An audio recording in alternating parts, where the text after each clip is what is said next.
فأنا ناصح لإخواني بالصدع بالحق تبيض وجوههم. السكوت في مسألة الحزبية يضرها، فاصدع بما تؤمر وأعرض عن المشركين. سلامي على دماج ورجالها والشيخ يحيى ودار العلم يا سعد بانيها. Bismillahirrahmanirrahim.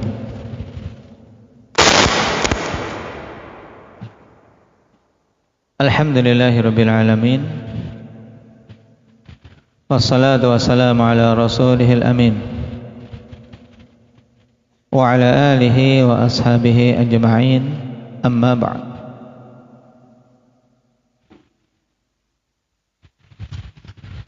Indak ya akmal.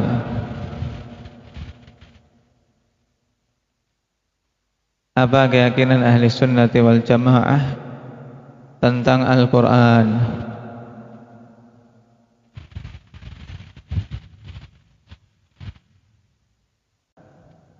Al-Quran kalamullah munazzal ghairu makhluk, minhu bada'a wa ilaihi ya'ud.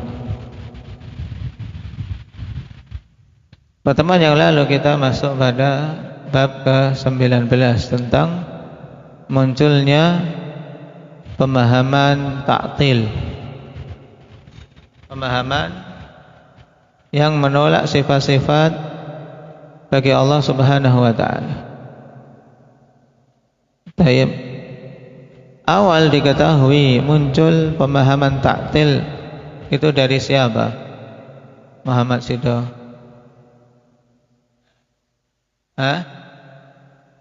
Sa'ad Ibni Dirham, Sa'ad Ibni Dirham. Yang awal keyakinan dia dalam masalah ini apa? Indaka ibadah.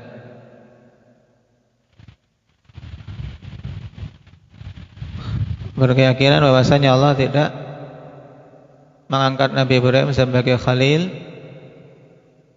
dan apa?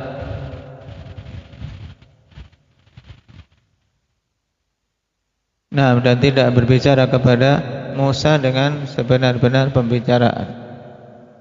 Padahal dalam ayat bagaimana? Dalam ayat hendak nomor wattakhadallahu Ibrahima khalila, tentang Musa wa kallamallahu Musa taklima. Taib. Berarti dia mengingkari ayat ini.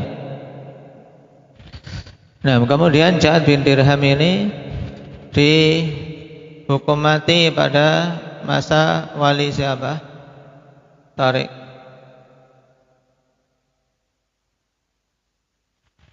Di negeri Irak dihukum mati oleh siapa? Khalid bin Abdullah Al-Qasri. Khalid bin Abdullah Al-Qasri yang ditunjuk sebagai wali di negeri Irak di bawah kekhalifahan Hisham bin Abdul Malik. Taib. Di hari apa? Afif? Hari raya Idul Adha. Nah, tahun 1999, ha? 1119. Tahun 1119. Enggak ada seribunya ya. Tahun 119 Hijriah. Taib. Tahun 119 Hijriah. Kemudian pemahaman ini diteruskan oleh siapa? Abdul Razak, Jaham bin Sofwan, dan dia lebih dari sekedar apa yang dilakukan oleh Sa'ad bin Dirham, tersebar lebih luas, sehingga tentunya dosa ikhwan yang dipetik juga sangat banyak. Nah, akhirnya dibunuh. Nah, oleh siapa ini? Dihukum mati oleh siapa? Ahmad. Salam ibnu Ahwaz. Nah, Salam ibnu Ahwaz. Taib, di negeri Khurasan. Tahun berapa Muhammad Aceh? 128. Nah, antum umur berapa itu? Hah? Antum sudah berumur berapa? Masih menjadi khobar kana. Nah, belum menjadi isim tapi masih jadi khobar kana. Nah, belum ada. Baik, sekarang kita lanjutkan. Dari apa? Perkembangan pemahaman menyimpang ini, kawan, untuk kita tahu kebatilan itu dari kecil membesar, meluas terus. Dan kebatilan terus bertambah, kawan. Kurang ini dah. Kebatilan terus bertambah. Sebagaimana sabda Nabi sallallahu alaihi wasallam, la ya'ti zamanun illa walladhi ba'dahu syarrun minhu. Tidaklah datang suatu zaman kecuali zaman setelahnya lebih buruk. Maka kita rasakan zaman kita sekarang dengan beberapa waktu yang lalu. Nah, kita dapati keburukan lebih parah di masa kita saat ini dibandingkan dengan beberapa tahun yang lalu secara umum. Maka wajib atas kita untuk banyak-banyak memohon perlindungan pada Allah Subhanahu wa taala agar dijauhkan dari keburukan. Termasuk dalam fitnah-fitnah yang menimpa dakwah. Kan senantiasa ada fitnah, ujian demi ujian. Dan sungguh merugi mereka-mereka yang terseret pada setiap fitnah di setiap tahunnya. Naam, yuftanuna fi kulli amin marratan aw marratain,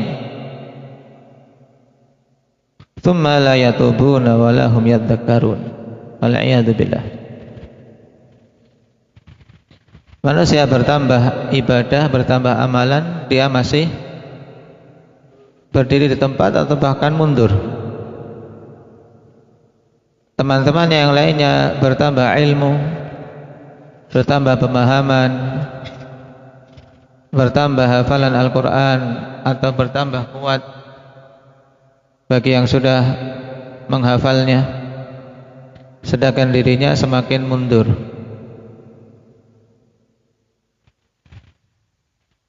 Ini kerugian. Nah, sekarang kita lanjutkan.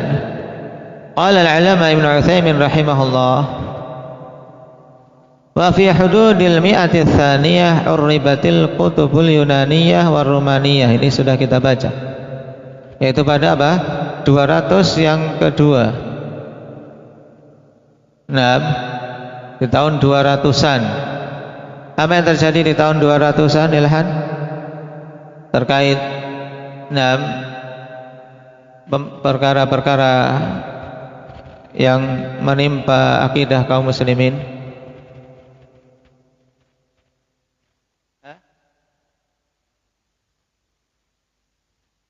Nah, diterjemahkanlah kitab-kitab Yunani dan Romawi ke dalam bahasa Arab, dan terbuka darinya pintu keburukan yang luar biasa. Di masa pemerintahan siapa ini? Hendak ya Fadil?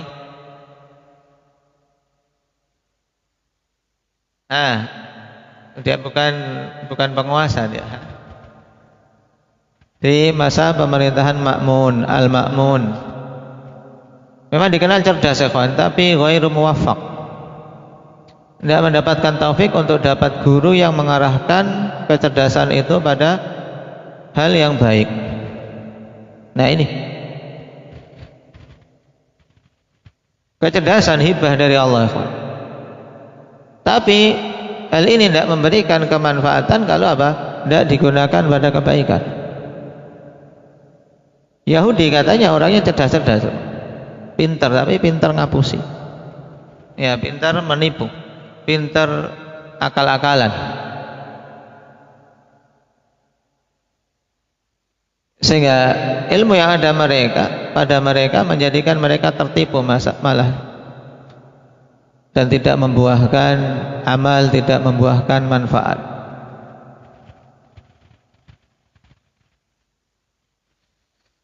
Ini di tahun 200-an itu diterjemahkan kitab-kitab Romawi, kitab-kitab Yunani, sehingga tersebar pemahaman Jahmiyah, pemahaman batil. Kemudian di tahun ke-300-an semakin meluas. Tokoh penyebar pemahaman Jahmiyah yang masyhur dengan itu di tahun 300-an, siapa namanya? Indak Syabib.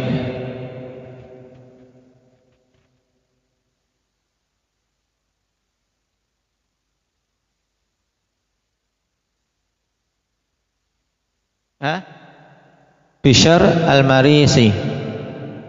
Bishr al-Marisi, lengkapnya Bishr bin Ghiyath. Nah, fitnah kawan, bid'ah itu meluas karena ada yang menyebarkannya, dan yang menyebarkan ini punya kemampuan untuk menipu manusia. Maka dikatakan tentang Bishr al-Marisi ini kawan, dia seorang ulama kalam, ahli ilmu kalam. Ya, banyak mengambil pelajaran dari kitab-kitab Yunani dan Romawi tadi.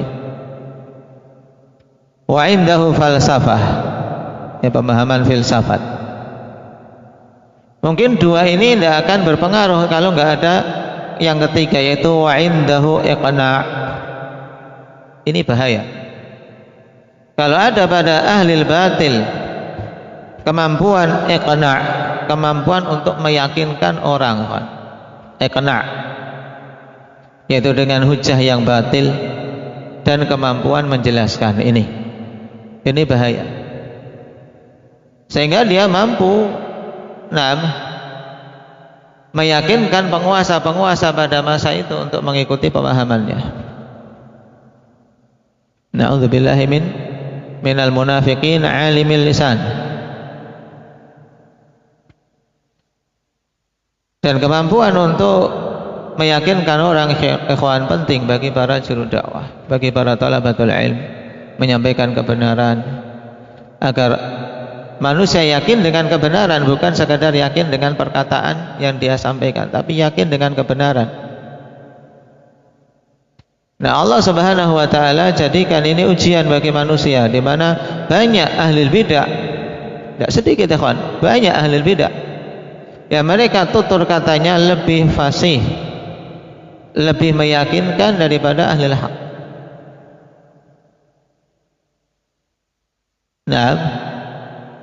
Dan ini yang diantara perkara yang dikhawatirkan oleh Rasul Sallallahu Alaihi Wasallam. Inna akhwafu ma akhafu alaikum al-munafiqin alimil lisan. Munafik tapi lisannya sangat gesit, pandai dalam bertutur kata. Ini di tahun keberapa? Keberapa tadi? Di tahun keberapa? Yahya? 300-an. 300 Hijriyah. Sekitar itu.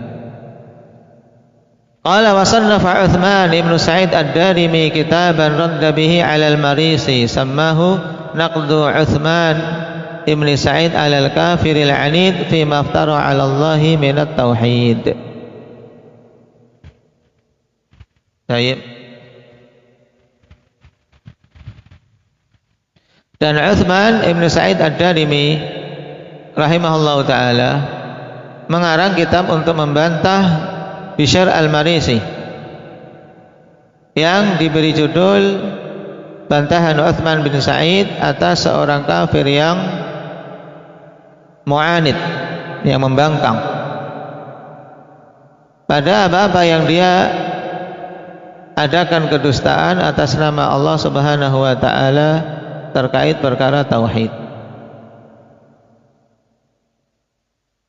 Man tala'a hadzal kitaba bi'ilmin wa 'adlin tabayyana lahu dha'fu hujjati haula'il mu'attilah bal butlanuha. Kitab ini ya kawan tercetak bagus dan sangat berfaedah bagi para penuntut ilmu. Nah, dan metodenya metode mutaqaddimin dalam munaqasyah, sehingga butuh kekuatan dari si lughah.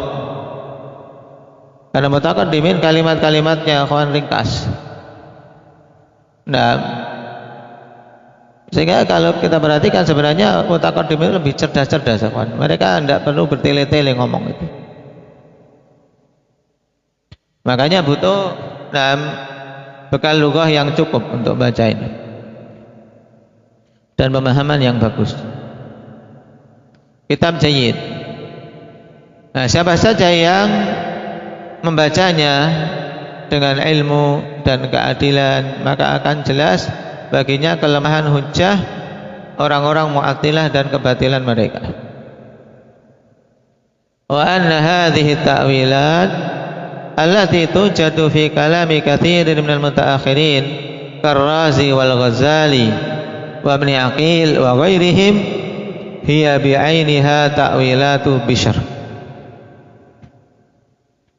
Jadi bahwasanya takwil-takwil yang didapati pada kitab-kitab kebanyakan mutaakhirin dari kalangan ahli bid'ah seperti Razi, Ghazali, Ibn Aqil dan yang lainnya, maka itu sebenarnya adalah pentakwilan yang sudah dibawakan dulu oleh dedengkotnya, yaitu Bishr al-Marisi.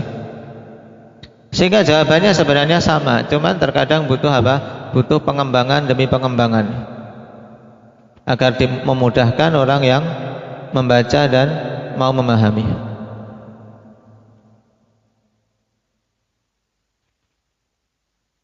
Nah, berarti setelah ini tersebar luas ya, Pak. Karena dengan penyebaran kitab, apalagi didukung penguasa, keyakinan batil semakin mudah untuk berkembang. Wal'iyadu billah. Wa amma istimdadu maqalati ta'til fakana minal yahudi wal musyrikin wa dhullalis sabiin wal falasifah. Adapun asal muasal perkembangan keyakinan ta'til ini asalnya sebenarnya dari orang-orang Yahudi, orang-orang musyrik dan orang-orang sesat dari kalangan sabiin dan falasifah. Nah,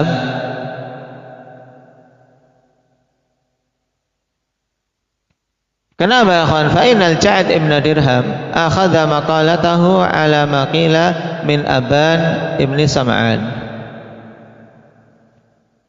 Karena sesungguhnya Ja'ad bin Dirham ini mengambil keyakinannya tersebut berdasarkan apa yang dikatakan dalam riwayat yang masyhur atau khabar yang masyhur, dia mengambil dari Aban ibn Sam'an an Talut an Labid ibn al-A'sam al-Yahudi alladhi sahara an-nabiyya sallallahu alaihi wasallam. Nah,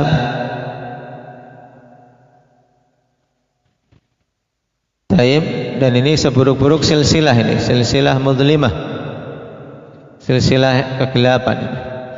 Ja'ad mengambil dari Aban bin Sam'an dari Talut. Talut ini ibnu ukhti Labid, anak dari apa? Saudara perempuannya Labid. Kemudian Talut mengambil dari pamannya Labid ibnu al-A'sam al-Yahudi. Sehingga dari sini diketahui bahwasanya pemahaman Jahmiyah Mu'attilah sebenarnya berasal dari apa? Dari Yahudi. Thumma innal Ja'ad kana ala ma qila min ardi Harran wa fiha khalqun katsirun minal musyrikin was-sabi'ah wal falasifah. Kemudian Ja'd sendiri ini ya dulunya sebagaimana yang diriwayatkan asalnya dari apa? Dari tanah Harran yang padanya usia banyak dari kalangan musyrikin dan as-sabi'ah serta falasifah, ahli-ahli filsafat.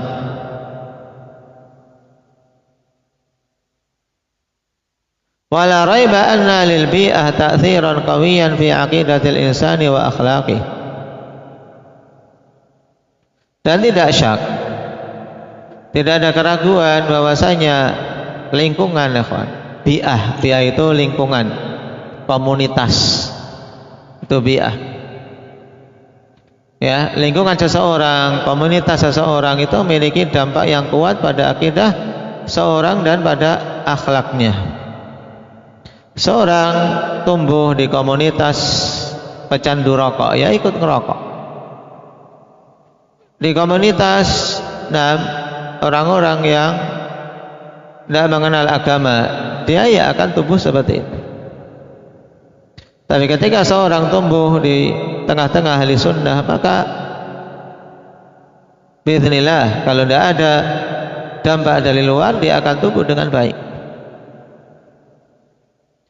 Dan di sini Ja'd bin Dirham tumbuh di tengah-tengah kaum musyrikin, ahli filsafat, sabi'ah, saudara kufar, sehingga terpengaruh dengan akidah dan akhlak mereka.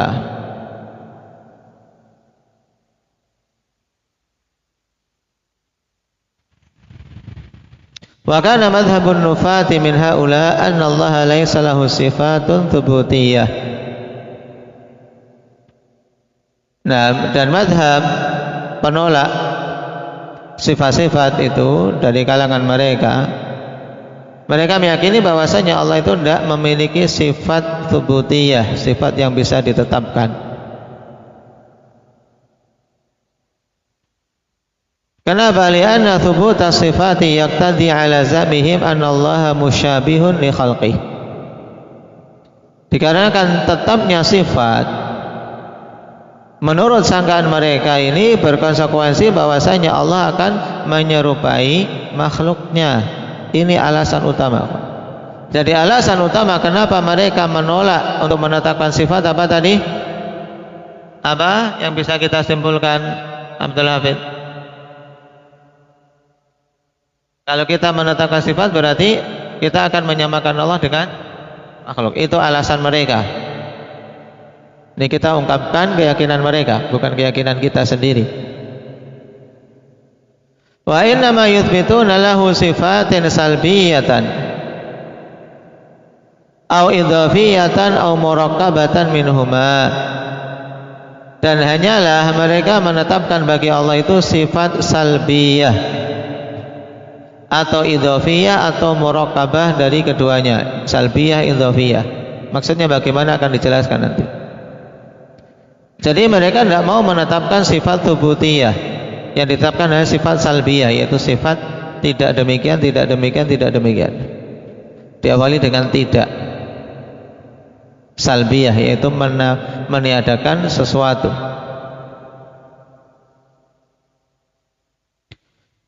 Dikatakan oleh Syekh fasalbiyatu maka namadluluha adama amrin la yaliku billahi azza wa jal.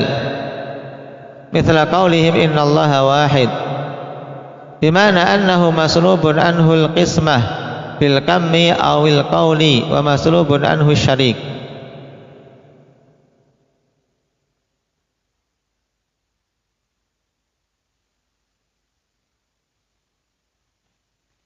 Sifat salbiyah adalah apa?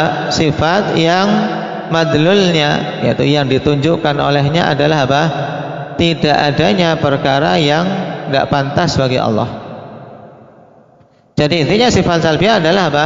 Sifat yang menunjukkan tidak adanya sesuatu yang tidak pantas bagi Allah menurut mereka.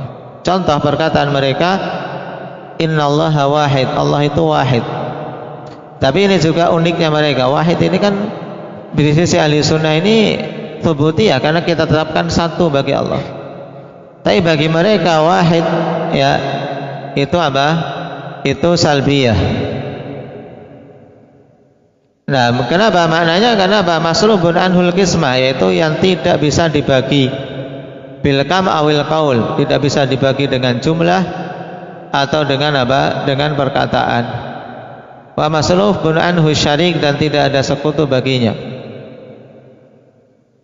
Jadi makna wahid ay maslubun anhu syarik, tidak ada sekutu, tidak bisa dibagi-bagi. Nah, cuma ini pemahaman mereka. Adapun ahli sunnah ketika mengatakan Allah al-wahid, nah, sifat dari Allah subhanahu wa ta'ala sifat wahdaniyah, keesaan. Ini sifat tsubutiyah, bukan sifat salbiyah.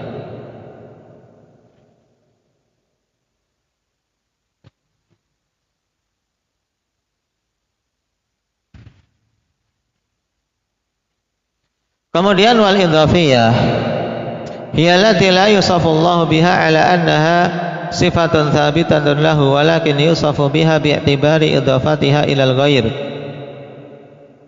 Sifat idhafiyah maksudnya bahwasanya Allah itu tidak disifati dengannya sebagai suatu sifat yang tetap untuk Allah, tapi Allah disifati dengannya ketika diidhafahkan kepada yang lain.